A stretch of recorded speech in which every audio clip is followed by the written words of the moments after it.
inventories ya. Jadi posisi inventories ini kita membahas mengenai penilaian persediaan ya. Kalau kemarin dia inventories itu kebanyakan kita membahas pencatatannya gitu ya, atau juga penerapan inventory itu di laporan keuangan gitu ya, terutama pada perusahaan dagang ya.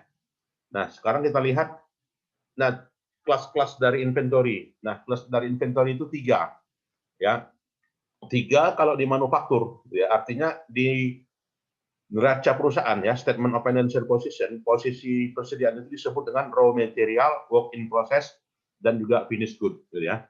Sedangkan di perusahaan dagang dia disajikan hanya satu saja di neracanya yang namanya merchandise inventory. Nah, inilah bedanya antara perusahaan dagang dengan perusahaan manufaktur ya. Jadi mau dia perusahaan perkebunan ya, mau dia perusahaan aluminium gitu ya, atau dia mau perusahaan apa ya, air ya, aqua gitu kan. Nah, kalau aqua dia termasuk manufacturing company gitu ya. Nah, jadi di neracanya tersaji posisi inventory itu juga 3 seperti ini. Nah, sekarang kita lihat determining inventory quantities gitu ya. Berkaitan dengan sistem pencatatannya. Nah, jadi sistem pencatatannya biasanya kebijakan perusahaan 2 ini, yaitu perpetual system, yaitu lebih akurat gitu ya, dan juga lebih akurat dan juga lebih apa gitu ya, menggambarkan ya di mana ya persediaan itu yang merupakan bahan mentah, kemudian juga yang hilang ya, dan juga secara periodik gitu ya. Dan secara periodik itu kelebihannya adalah menentukan kuantitasnya pada saat stock of name gitu ya, determine inventory on hand, dan juga determine the cost of goods sold for the period gitu ya. Nah, jadi secara persediaan secara fisik di situ ya harus ada perhitungan gitu ya, harus ada menimbang-nimbang ya kan, harus ada pengukuran berapa kuantitas persediaan yang seharusnya gitu ya. Dan juga persediaan itu diakui yang dikatakan dengan persediaan sedang dalam perjalanan ya, atau disebut dengan good in transit. Jadi persediaan dalam perjalanan di sini ya misalnya ya sedang dalam pengangkutan ya, sedang dalam perjalanan ya, artinya di sini diakui nantinya kepemilikan barangnya. Ya artinya pembelian itu belum diakui gitu ya, ketika sedang dalam perjalanan ataukah juga barang tersebut ya memang belum diantar ya, artinya udah dipesan tapi belum diantar. Nah, jadi di situ maka di sini ada yang namanya ongkos angkut gitu ya. Jadi perkiraan ongkos angkut ini biaya tetap ya, cost ya. Jadi tipikal cost itu bisa 2, biaya kirim itu bisa 2, yaitu dengan FOB shipping point dan juga FOB destination gitu. Jadi FOB shipping point di mana si pemilik itu tanggung jawabnya, biaya tanggung jawabnya ketika barang itu udah naik di kendaraan. Ya. Sedangkan FOB destination ya, bahwasanya tanggung jawab kepemilikan ya ketika sudah sampai di sudah sampai di gudang si pemesan. Ya. Ya artinya di sini free on board ya, free on board shipping point dan free on board destination. Kemudian juga ada status persediaan barang dagangan yang namanya consigned good. Ya, artinya barang titipan.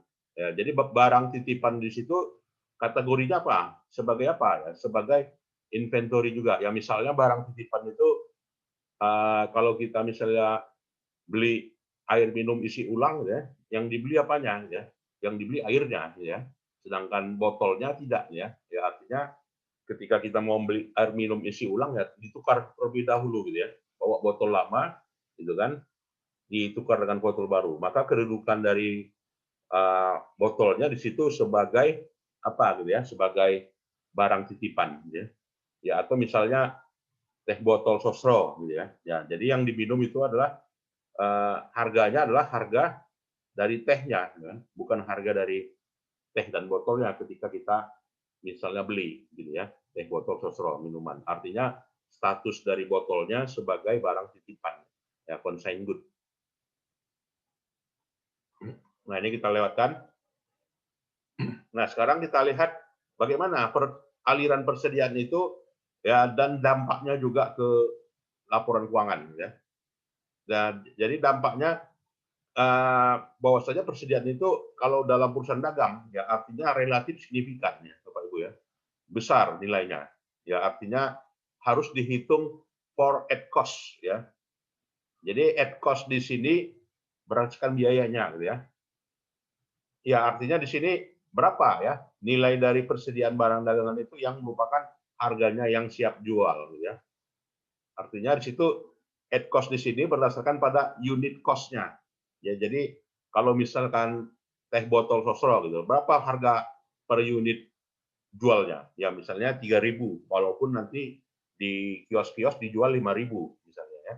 Maka 3.000 itulah sebagai harga at cost ya dari nilai sebuah persediaan tersebut.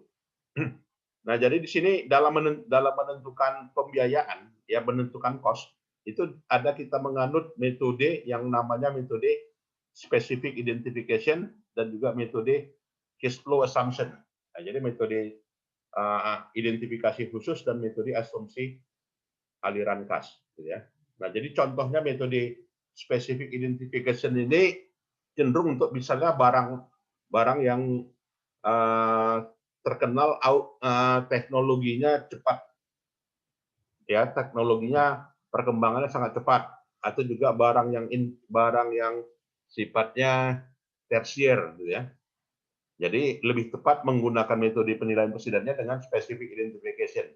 Misalnya, ya perusahaan TV di sini dia membeli 3 TV, ya, di mana harga TV-nya ada yang 720, ada yang 750, ada yang 800, ya, di mana masing-masing dari seluruhnya itu pada tanggal 1 Juni, gitu ya, itu ketika jual, gitu ya, itu diakui masing-masing harganya 1.200. Nah, kenapa bisa 1.200 di sini? Gitu ya? Sementara di sini harganya ada 720, ada 750, ada 800. Ya karena menganut metode specific identification. Ya. Artinya dinilai bahwasanya TV tersebut ya kalau dia 2 unit ya maka harganya udah 720 tambah 750 aja udah 1470 gitu ya.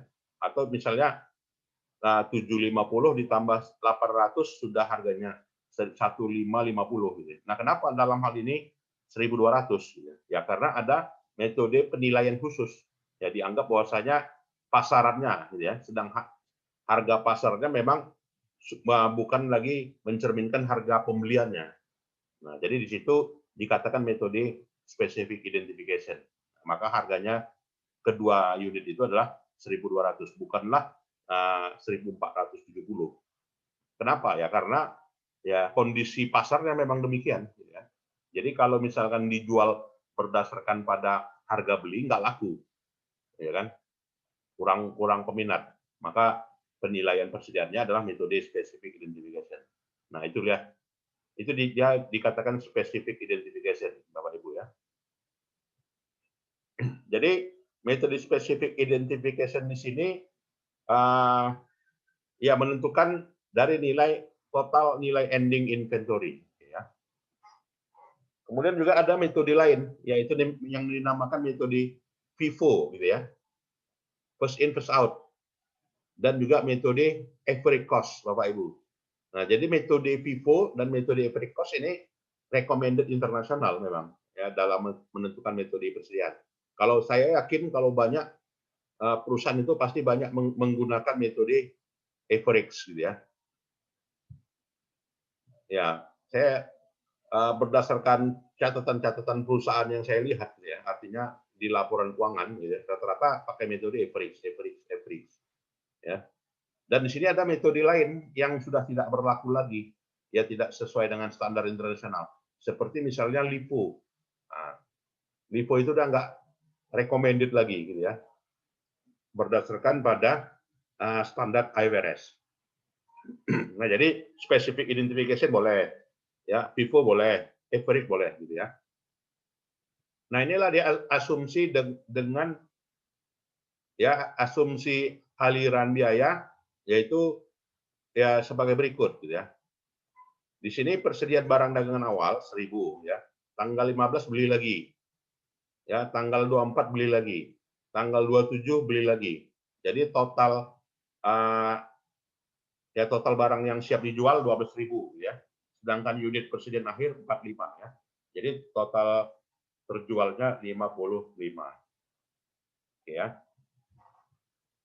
Nah, itu kalau dia mau menentukan berapa unit yang terjual, ya, berapa nilai persediaan akhir, dan berapa barang yang siap dijual, ya, Bapak Ibu.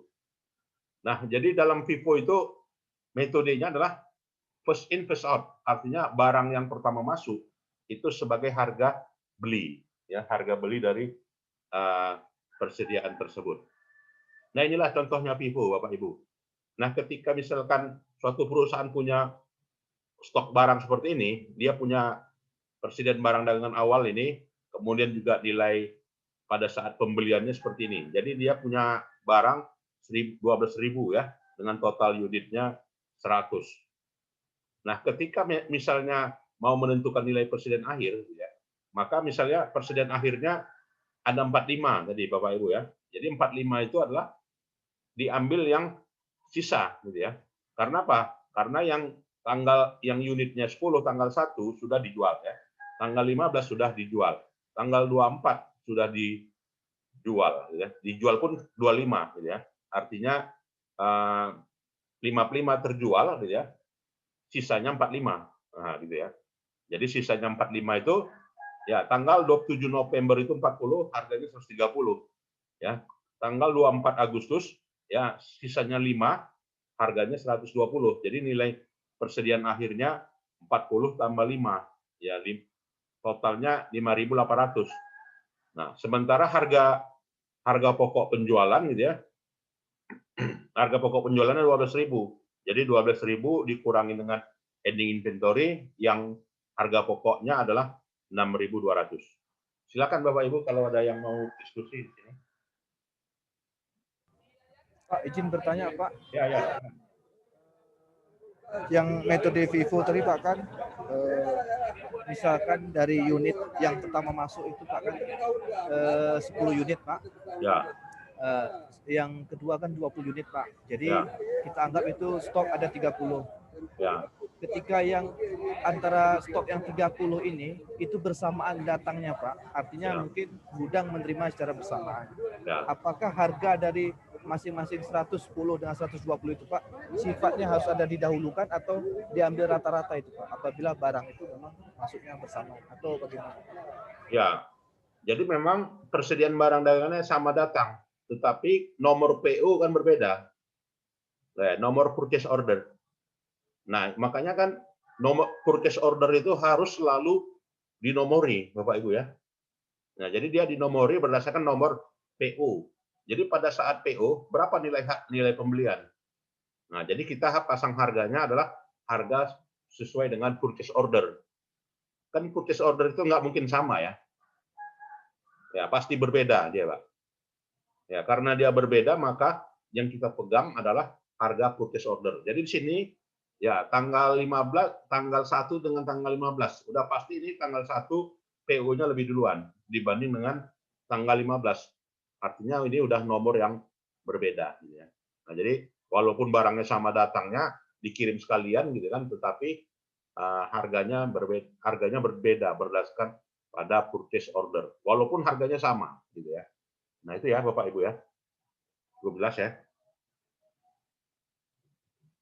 Yang pertemuan kita sebelumnya kan sudah ada itu, apa itu namanya purchase order ya. Nah, kemudian juga average cost. Harga rata-rata tertimbang. Jadi harga rata-rata tertimbang dihitung aja harganya rata-rata. Ini harga beli awal, nilai persen barang dagangan awal, pembelian ya. Jadi total harga rata-ratanya ending inventory-nya 12.000 dibagi 100, 120 ya. Dan jadi nilai harga per per rata-ratanya adalah ya 120 ya. Nah, jadi nilai persediaan barang dagangannya dihitung ya harga barang yang siap dijual ditambah harga pokok ya, dan juga dikurangi dengan nilai persen akhir 6.600 ya. Jadi dapatlah nilai barang yang siap dijual. Nah, ini metode rata-rata ya. Jadi rata-rata itu tidak mengenal ya kapan barang itu masuk di gudang. Ya, sementara tadi dengan metode metode awal sebelumnya dia mengakui harganya berdasarkan pada harga PO-nya ya, kapan PO-nya itu dipesan. Tuh, Bapak Ibu. Ya, dampaknya ke laporan keuangan bagaimana? Ya, dampaknya ke laporan keuangan seperti perusahaan Lenovo dan atau juga Yingli Solar itu pakai metode rata-rata mereka. Begitu juga Yingli Solar, dia pakai metode rata-rata. Tetapi untuk bahan mentahnya ya dan juga inventory lainnya ada terkadang melakukan perubahan metode FIFO. Nah, bagaimana misalnya perusahaan melakukan perubahan metode? Ya, misalnya kalau dia perusahaan melakukan metode, maka itu menjadi objek ya, kalau dari sisi pajak ya itu masuk objek penilaian gitu ya. Masuk penilaian untuk menjadi bahan berita acara ya kan, menentukan beban atau tidak beban ya pada suatu lebih bayar atau juga kurang bayar pajak ya Bapak Ibu. Dan itu wajib diungkapkan ya perubahan metode tersebut Bapak Ibu. Nah, jadi dampaknya begini ya Bapak Ibu. Kalau dengan metode FIFO laba bersihnya lebih tinggi dibanding dengan metode rata-rata ya. Tapi kalau dengan metode yang LIFO gitu kan udah jelas lebih tinggi lagi. Nah, makanya IFRS ya merugikan investor ya kalau misalkan dalam hal itu ya artinya dengan metode LIFO, FIFO dan juga average gitu ya, direkomendasikan dia menggunakan ya FIFO ya. Jadi dengan FIFO di sini laba lebih rendah, laba lebih tinggi ya dibanding dengan metode average. Silakan Bapak Ibu kalau ada yang mau diskusi. 12 ya. Ya, Pak. Selamat sore, Ya, Pak. silakan, Pak. Tadi mohon izin, Pak, kalau mau dikoreksi kalau saya salah nangkap, Pak.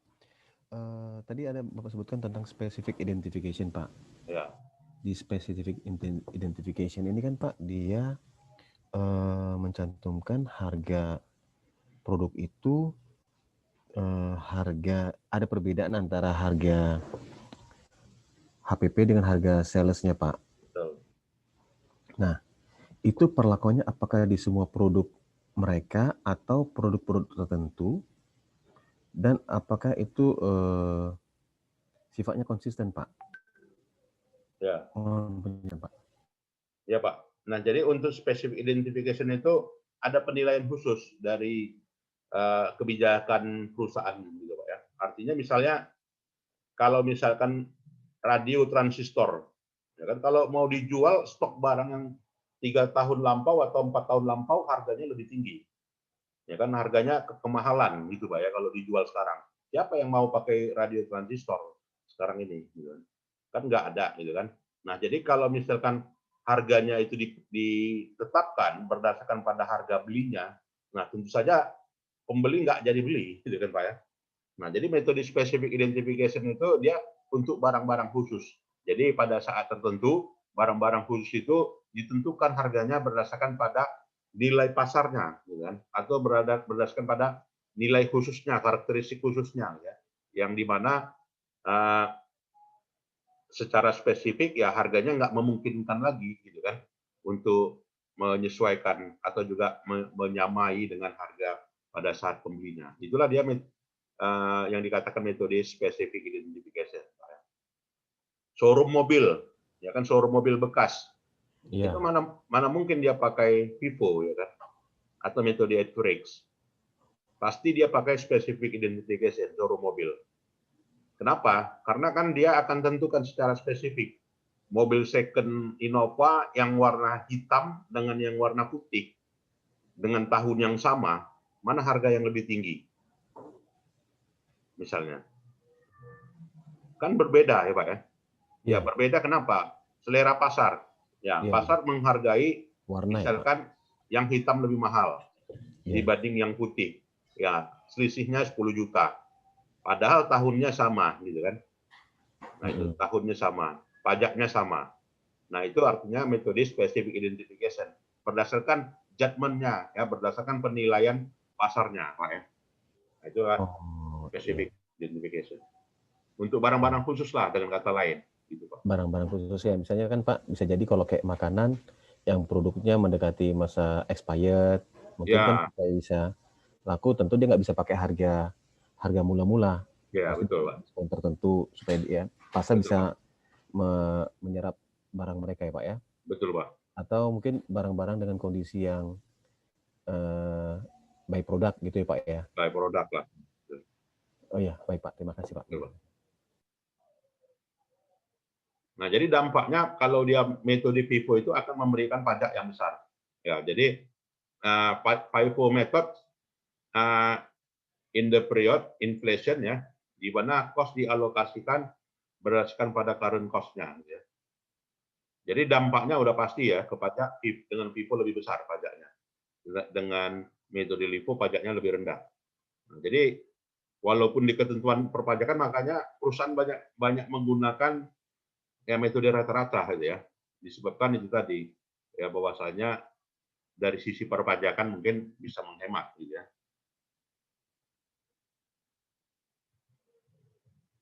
Kemudian kita lihat metode lainnya ya Pak ya.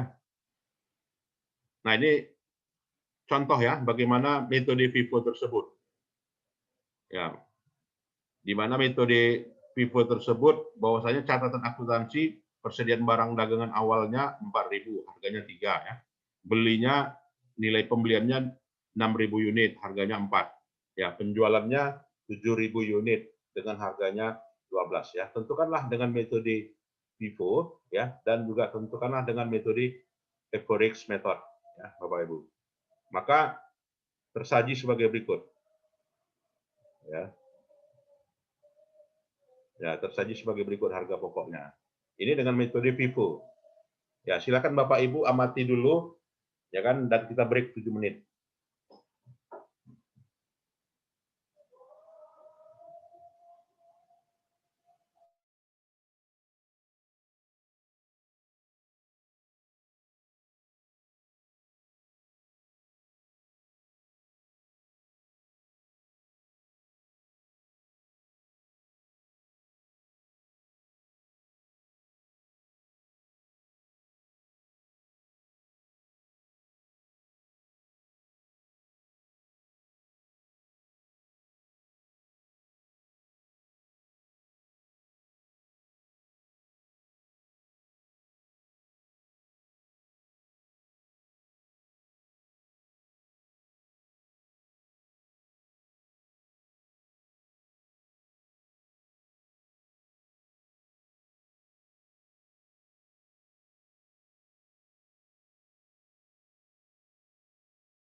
Ya, baiklah Bapak Ibu, kita lanjutkan kembali ya.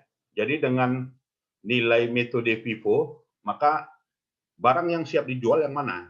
Ya, barang yang siap dijual pertama adalah barang persediaan barang dagangan awalnya, beginningnya ya Pak ya. 4.000 kali 3. Nah, jadi 4.000 kali 3, 12.000. Kemudian dibeli 6.000 ya dikali 4. Sementara jualnya 7.000, ya berarti 4.000 tambah yang nilai beli awal gitu ya. Nah, jadi yang 6.000 kali 4 ya 24.000 ya. Jadi totalnya 36.000. Nah, jadi inilah barang yang siap dijual namanya Pak ya, untuk penjualan sebanyak 10.000 gitu ya. Jadi nilai persediaan akhirnya berapa?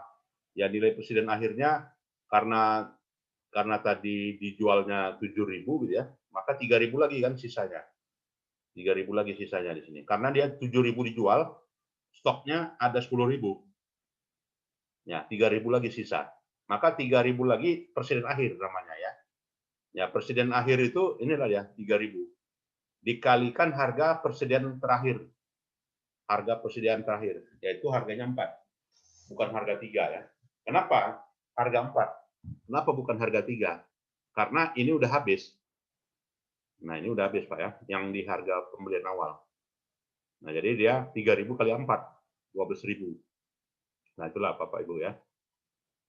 Kemudian harga yang siap jualnya itulah 36.000 dengan data lainnya. Dikurangi dengan persediaan akhir, maka barang yang siap dijual nilainya harga pokok penjualannya senilai 24.000. Itulah FIFO ya, Bapak Ibu. Sekarang LIFO. Average ya. Bagaimana average? Ya average karena dia dijual dari 7.000 tadi, stok awal 4.000, harganya 3, nilai belinya 6.000, stoknya 4, ya maka rata-ratanya 3,6 harganya. Nah, harga 3,6 inilah harga apa? Harga stok akhir, Bapak Ibu ya. Nah, jadi 3.000 kali 3,6 bukanlah harga tanggal 4. Kalau dia FIFO tadi kan harga tanggal 4, harga unit 4 ya Pak ya. Sedangkan ini unitnya unit rata-rata ya. Jadi 3.000 kali 3,6 ya 10.800. Barang yang siap dijual itulah nilainya 36.000. Dikurang stok akhir, maka COGS-nya ya kan 25.200. Ya, ini untuk metode rata-rata. Cukup jelas Bapak Ibu? Ada yang mau kita diskusikan di rata-rata dan average ini? Cukup mudah ya. Artinya kalau kita mau mengingat FIFO itu pasti barang yang lama harganya.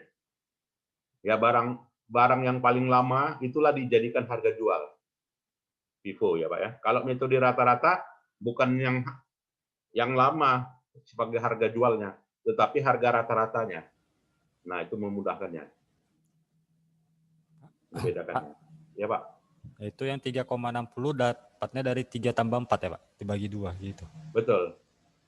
Atau juga 36 36.000 dibagi 10. Oh, 36.000 bagi 10 ya Pak. Ya, 36.000 dibagi 10.000. 3,6 ya Pak. Oke Pak. Ya.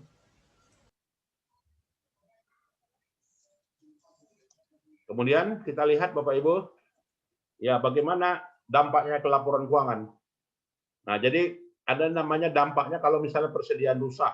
Jadi kalau dia persediaan rusak, failure ya to count or price inventory correctly. Ya, jadi di situ dihitung ulang lah ya, mana yang rusak, mana yang bagus gitu ya.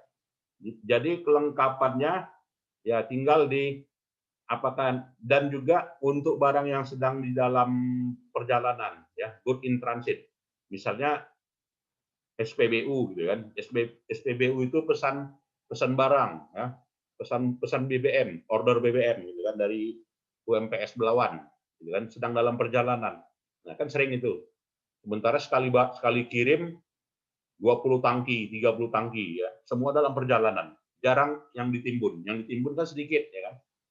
Ya, itu biasanya untuk SPBU, lebih tepat ya, nilai good in transit-nya lebih besar terkadang.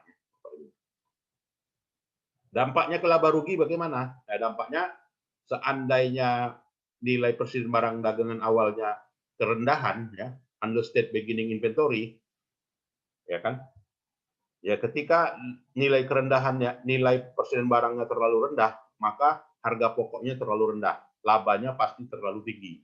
Nah, itu udah lawan arahnya ya, Bapak Ibu ya. Jadi yang antara cost of good dengan net income itu selalu dia berhubungan terbalik. Ya, artinya ketika cost of good-nya rendah, laba pasti tinggi. Nah, itu udah pasti ya kan. Harga pokoknya tinggi, laba lebih rendah.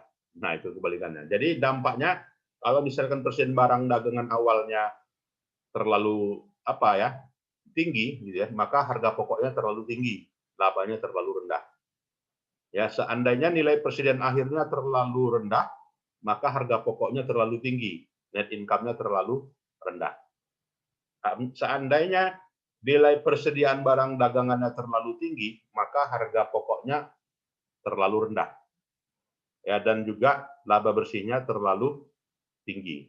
Nah, makanya perlulah dilakukan ya pemeriksaan fisik atau juga penilaian persediaan ya, agar ya menghindari ini. Dampaknya kan yang rugi investor, Bapak Ibu ya.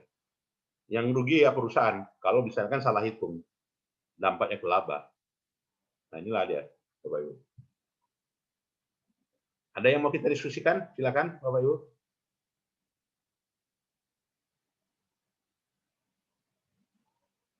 Ya, kemudian juga dampaknya ke laba rugi ya. Jadi inventory error ya berdampak pada harga pokok penjualan ya, dan juga laba dalam 2 periode lagi ya. Jadi bukan lagi 1 periode, tetapi 2 periode, Bapak Ibu ya.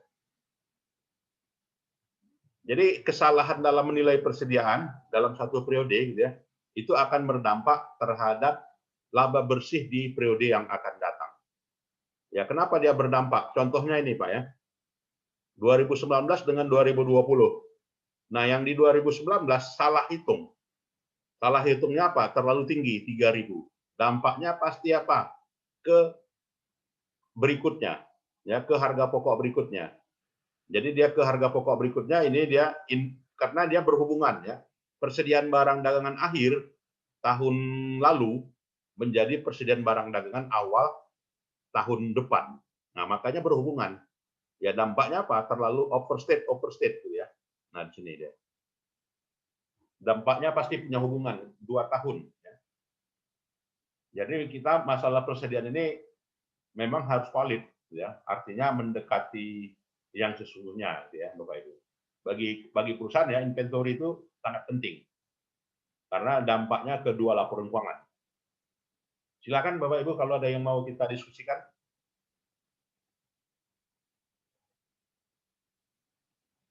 Cukup jelas ya. Nah, jadi lihat aja yang merah ini, ending inventory ya. Jadi ending inventory tahun 2019 menjadi beginning inventory di 2020. Pasti overstate. Nah, seandainya di hitungan 2019 salah hitung. Nah, ini Bapak Ibu. Makanya stock of name itu perusahaan benar-benar kan.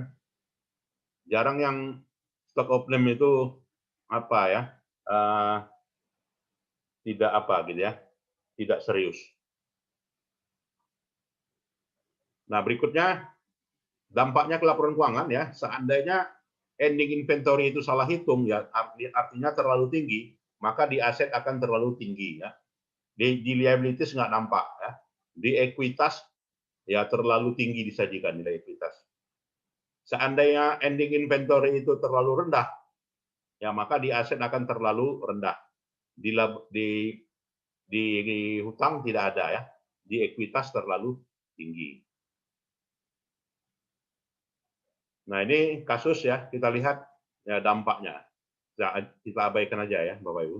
Berikutnya adalah analisa persediaan. Nah, jadi analisa persediaan yang kita butuhkan datanya adalah position statement of financial position dan juga net income ya, Bapak Ibu. Jadi statement of financial position dan juga income statement ini nantinya akan bisa kita gunakan untuk menganalisa klasifikasi persediaan utama, kemudian juga basis penilaian akuntansi dan juga basis biaya. Jadi di situ kalau menentukan klasifikasi ya, menentukan basis ya, basis biaya atau berdasarkan pada lower cost net realizable Ya, ini LCNRV namanya Pak ya. Apa ini? Lower Cost Net Realizable Value. Ya, lower cost net realizable value. Artinya apa? Harga pokok terendah bersih. Harga pokok terendah realisasi nilai bersih. Ya, net cost low cost net realizable value. Nah, jadi kalau Bapak Ibu nanti sebagai appraisal gitu kan, nah ini sangat perlu gitu ya. Ya, sangat perlu memahami, atau juga nanti klien banyak minta bantu hitungan persediaan gitu kan. Pak, kami buntu loh Pak menentukan nilai persediaan. Artinya tim dari Jakarta menginginkan, nah coba dinilai aja sama jasa appraisal. Nah, jadi swasta perusahaan-perusahaan ya banyak jasa hitung ulang persediaan ya didampingi oleh perusahaan appraisal. Nah, jadi berdasarkan itu ya, lower of cost net realizable value, di mana nilai persediaan itu berdasarkan pada nilai terendahnya. Ya, artinya nilainya lebih rendah daripada biaya yang sesungguhnya. Ya, artinya apa? Terjadinya write down, ya, penurunan pembukuan, ya, penurunan pembukuan di mana harga cost-nya lebih tinggi dibanding dengan yang sesungguhnya. Ya, artinya di situ yang paling rendahnya ya terjadi penurunan nilai bersih ya dari nilai persediaan. Jadi net realizable value itu jumlahnya true realize ya, artinya yang akan diterima ya dari nilai suatu penjualan. Jadi sini net realizable ini artinya menunjukkan suatu prinsip konservatisme dalam akuntansi. Artinya kita menganggap ini harga pokok kita, ya, tetapi harga pokok ini nanti secara akuntansi bukanlah seperti itu, ya, tetapi lebih rendah lagi. Ya. Dari harga 50 diakui 48,5, turun 1,5. Ya, artinya situ lebih rendah daripada harga pokoknya. Ya. Nah, ini contohnya Bapak Ibu ya, perhitungan net realizable value. Ya, net realizable value itu misalnya dihitung satu-satu Bapak Ibu ya. TV flat. Ya, TV flat unitnya 100, harga unitnya 600 gitu ya. Net realizable-nya 550. Ya, net realizable-nya 550. Artinya apa? Terjadi perbedaan harga ya Pak ya. Beda harga dengan harga cost-nya per unit. Harga cost-nya per unit 600, sementara nilai realisasi bersihnya 550. Berarti dapat selisih. Selisihnya berapa? 55. Karena tadi 50 dikali 100. Ya kan, 50 kali 100 berarti 55. Untuk TV flat. Ya, untuk TV satelit, ya untuk radio satelit, ya unitnya 500, harga per unitnya 90. Sementara net realizable-nya lebih tinggi. Nah, jadi di situ lebih tinggi, maka nilai kelebihannya 14 ya.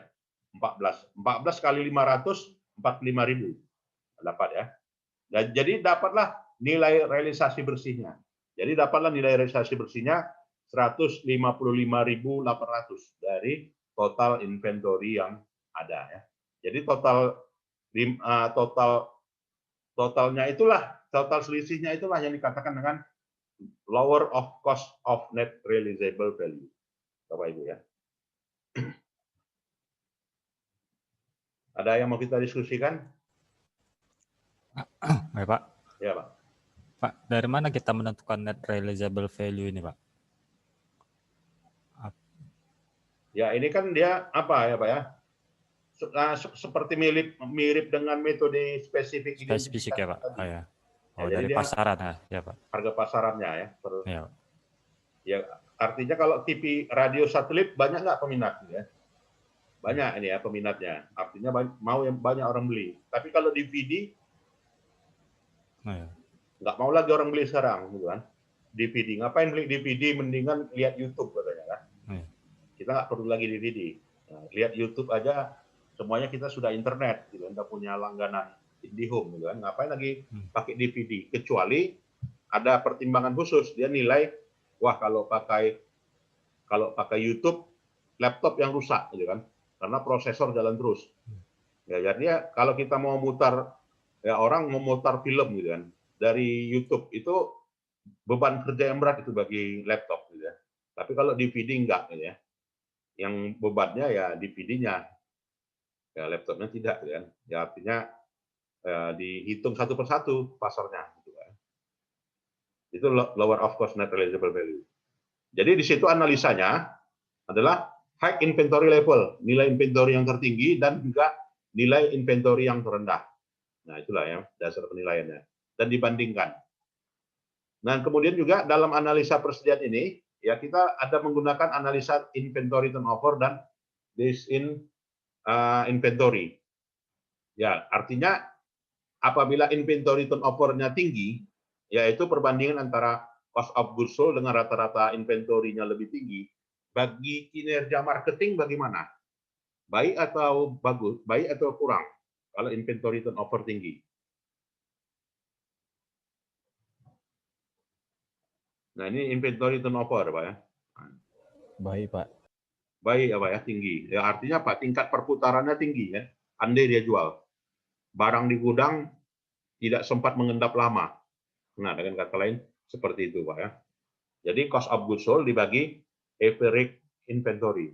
Jadi butuh 3,7 hari untuk menjual 1 unit mobil, ya. Artinya kalau 4 hari, kalau misalkan 2 hari belum terjual. Tapi kalau 4 hari udah jamin mobil itu terjual. Ya berarti marketingnya handal. Ya dengan metode turnover ya, inventory turnover.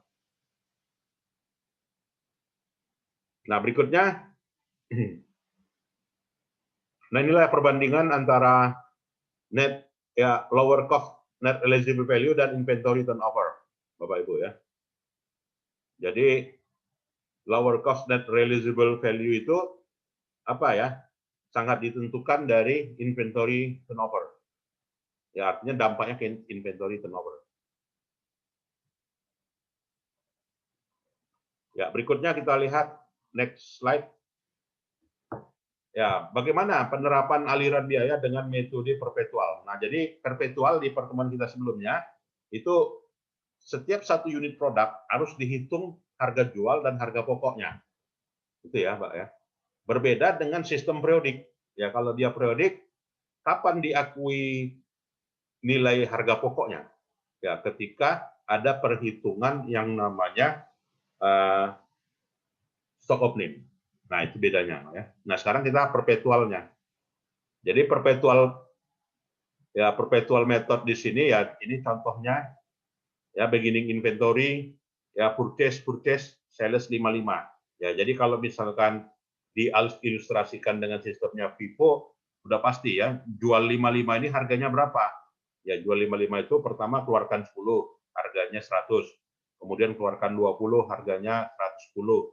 Kemudian keluarkan barang yang 30 yang harganya 25 kalikan 120. Nah, jadi itulah harga jualnya. Ya, itulah harga jualnya.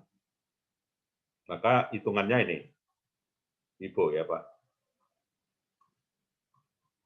Nah, kan ini ya. Terjual 10, 20, 25. Ya, ini ya. Jadi dikeluarkan dari sini. 10, 20, 25 ya harganya.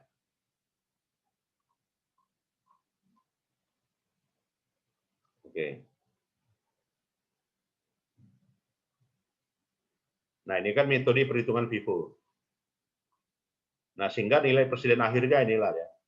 Presiden akhirnya ini. 5.800. Cukup jelas ya, Bapak Ibu, FIFO. Kemudian metode average ya dirata-ratakan, harganya rata-rata, Bapak Ibu ya. Rata-ratanya 6.233. Dan kita lihat di sini menggambarkan 2 metode dalam mengestimasi nilai persediaan. Jadi dampaknya ke gross profit.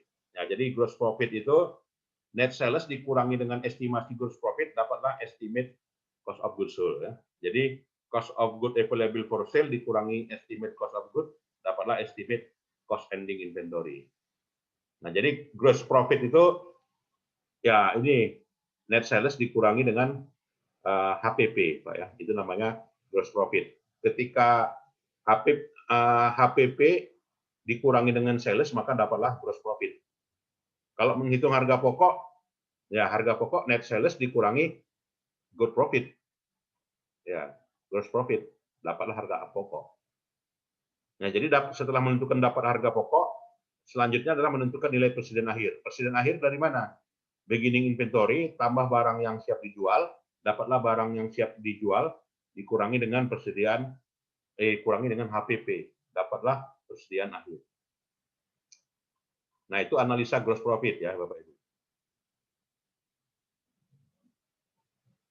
Baik. Nah, untuk LIFO ini udah apa ya, Pak ya? Sudah jarang ya, seldom. Sudah nggak dipakai perusahaan lagi. Jarang yang memang apa ya? Kalau misalkan perusahaan pakai FIFO, wajib dirubah, gitu kan? Temuan auditor udah. Nah, itu ya, Pak. Kenapa alasannya pakai FIFO, gitu kan? Nah, sementara standar akuntansi tidak mengharuskan lagi perusahaan yang mewajibkan perusahaan menggunakan LIFO. Nah, jadi wajib dirubah, koreksi, yang namanya koreksi inventory. Jadi opininya, dampaknya ketika perusahaan menerapkan LIFO, pasti opininya sudah WDP, qualified opinion perusahaan. Ya karena tidak sesuai dengan standar, ya FIFO dipakai, LIFO dipakai. Itu Bapak Ibu. Nah, ini kalau hitungan LIFO-nya ya beginilah mekanismenya, Pak ya. Cuma nggak apa-apa, kita lihat aja contohnya gitu ya. Kita lihat aja contohnya, inilah dia. LIFO ya. Nah, baiklah Bapak Ibu sekalian, kira-kira ada yang lain untuk kita diskusikan? Ya, saya kira pun juga bahannya sudah habis ya. Dan tinggal satu kali lagi kita ya, Pak ya. 7 ya semuanya, Pak ya. Ini udah 6 ya. Ya, baiklah Bapak dan Ibu sekalian, kalau tidak ada, saya kira itu saja perkuliahan kita hari ini terkait dengan masalah inventory ya, terutama masalah penilaian. Ya, kalau tidak ada itu aja. Selamat malam dan terima kasih atas atensinya. Selamat malam. Assalamualaikum warahmatullahi wabarakatuh. Waalaikumsalam warahmatullahi wabarakatuh. Waalaikumsalam warahmatullahi wabarakatuh, Pak. Leleh dari ruangan, Pak. Baik, Pak.